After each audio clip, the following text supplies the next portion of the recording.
In episode 7, while Paul and Alex bang each other's brains out, Corey is ready to bang brains against the table because he wants his lawyers to close this deal ASAP. Normally, these things take a while because they have to read through fine print, make sure I's are dotted, T's are crossed, but he doesn't care about any of that. He just wants to sell this company off. When Corey leaves the office after yelling at all these lawyers, Leonard approaches him and starts saying, "Look, I know that you talked to her, but she's been calling the Justice Department every day, and I don't blame you. She's a legend. But if it doesn't stop, they're going to put us under review." Corey reassures Leonard that he will talk to this mystery woman, but all Leonard cares about is that Corey take care of this and shut this person down.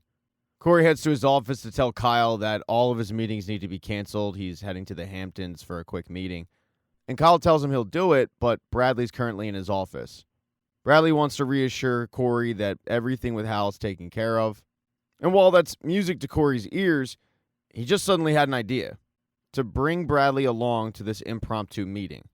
He thinks that it would help smooth things over. Bradley asks who exactly this meeting's with, and Corey tells her it's a political strategist who's making calls to the Department of Justice.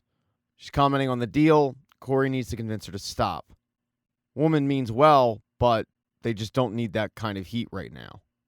It does sound a little suspect to Bradley, but Corey reassures her that they're going to be in, they're going to be out, and she'll be back in time to do the evening news. So she decides to go along with it. As Corey and Bradley head off, Corey's replacement is getting an offer. Amanda delivers Stella's offer directly to her, and then Stella takes it to her lawyers. It's for $14 million a year, but she still is hesitant to accept the deal and get back into bed with Paul Marks. She asks her lawyers to give her a timeline if she were to accept. First step would be countering. They would likely agree to those counteroffers.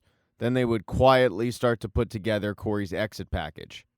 Then it would be a matter of Stella deciding who was to stay at UBA and who would be replaced.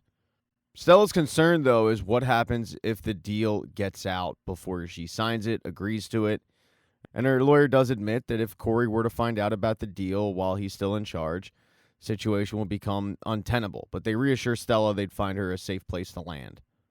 Stella is not the only person at UBA who is extremely stressed out. So is Mia. Mia has been trying to get in touch with their contact overseas, the one that they paid to get Andre in Mariupol and out of Mariupol, to no avail. But she finally gets him on the phone, and he acts extremely cursed with her.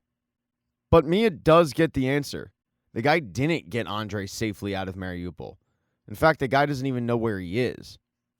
Most of the staff at UBA, though, is getting ready for this red carpet appearance for a fashion show that is playing itself off as a charity gala. Most of the big talent will be there, sans Bradley, who's supposed to be doing the news. Alex and Paul also head there separately, and they're still trying to keep their relationship under wraps. A big reason for that is because the interview on Alex Unfiltered hasn't aired yet. While the talent is walking the red carpet, the two most stressed out individuals in the building meet up in the control room, Stella and Mia. And right away, Mia can tell there's something bothering Stella, so she says, "Come on, what's going on?" First thing she does is tell Mia we are not having this conversation, but Paul is looking to make a change at the top, the very top. And while Stella doesn't come right out and say the name Corey, Mia can tell who she's talking about. But the reason why Stella is coming out to Mia about this isn't just because she needs to tell somebody. It's because if she were to take the position, she would want Mia to run the news division. A little bit of this conversation, though, does have to do with Stella's guilt, because Corey's been really good to her, and she doesn't want to stab him in the back. And Mia knows a little something about that. She had a really good relationship with Chip, but when Chip got fired, she had to seize that opportunity. She does, though, give Stella a little bit of a warning that guys at the top do not give up those seats easily. Mia then leaves to head down and join her coworkers at the gala, where a secret is about to get out. Alex is busy talking to Chris and her husband when she notices that Paul is on the phone and he's really stressed out. She goes to check on him and he says, "Yeah, well, the vault got a photo of us and it's pretty clear that we're together. I'm currently trying to bury it." Alex reminds Paul that the vault is that site that outed Bradley and Laura. They don't care. Paul's well aware of that, so he figures there's two options here. The first one is they release a statement, owning it, saying they're together. The other option is just paying them off. Seems like that's probably the better option. So Paul's going to try to do that, and the party goes on. Upstairs, Stella is trying to get down to the party when she gets stopped by security because somebody is claiming to know her and wanting to talk to her, and they just don't know who this person is. They're not on the list. That person turns out to be her old college friend, Kate. Kate showed up because she got fired from Hyperion. Her and Paul had a, quote, philosophical disagreement. She's a little annoyed because not only did she lose her job, but she did call Stella a bunch of times, and Stella was blowing her off, not calling her back. Stella tries to justify it by saying, yeah, I've been really busy. I meant to call you back, but Kate feels like it's something else. She feels like Stella's once again being wrapped up in the Paul Marks propaganda machine. She tries to remind her friend exactly what this guy put Stella through, what she was feeling like. And not only that, but who was there when Stella was at her lowest because of Paul Marks. Stella stands up for herself and says, look, I'm sorry you lost your job, but you need to stop blaming everybody else for everything that happened to you that's bad. Unfortunately, there's nothing I can do for you. Kate just shakes her head and says, I don't have a clue why I'm still trying to help you. And then she walks out. Stella's a little shook, but she heads down to the party where the party has been interrupted by breaking news. The Supreme Court is overturning Roe v. Wade. For the women, this really, really hits home, especially Chris Hunter. She's livid. She gets even more mad when she's in the bathroom, and none of the other women seem to even care about it. So Chris decides to make a statement. She writes with lipstick on the mirror, abort the court, flips it off, and then posts the picture to Instagram. Now, while Chris was making political statements and Paul was trying to get rid of a picture, Bradley was not on the evening news because she headed, along with Corey, to meet that political strategist. But that political strategist isn't just anybody. It's Corey's mother. And boy, do they have a weird relationship. Maybe weird isn't the right term, but it's rocky. The woman is, in fact, a legend, and she worked with legendary figures.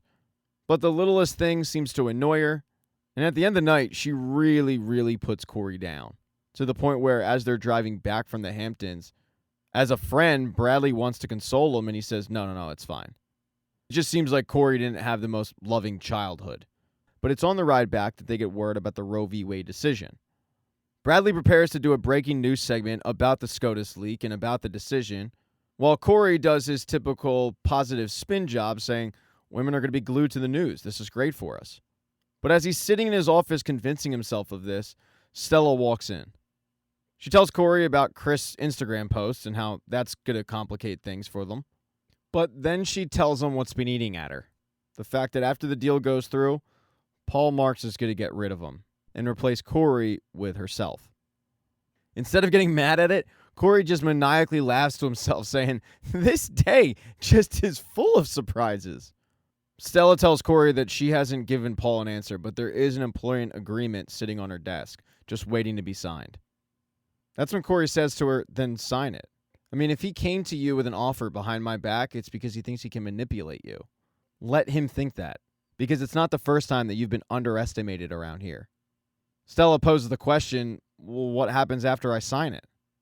Corey shrugs his shoulders and says, I don't know, keep an eye on him. Build up some trust. Then we see how it plays out. Not too far down the hall, Chip and Alex have gotten together because they need to plan on a Roe v. Wade segment themselves. Chip heads out to get working on the story, and in walks Paul. He realized that the story is really big, but he also wants to talk about the photo leak. Somehow, in the course of, quote, talking about the photo, they start hooking up. But it's an office that people can see into, and even though it's nighttime, people are still in the building. One of those people is Chip, who forgot something in that office, and when he walks back, he sees Alex making out with the new guy. Thank you so much for checking out this recap. Please consider subscribing to the channel and subscribing to my Patreon. Hit thumbs up if you liked it. Smash that thumbs down button if you thought it sucked. If you left a comment, I don't get back to you. I usually don't check the comments unless they're like a super comment. Also, if you don't see the next video up on the end screen, not to worry, it'll be up in a day or two.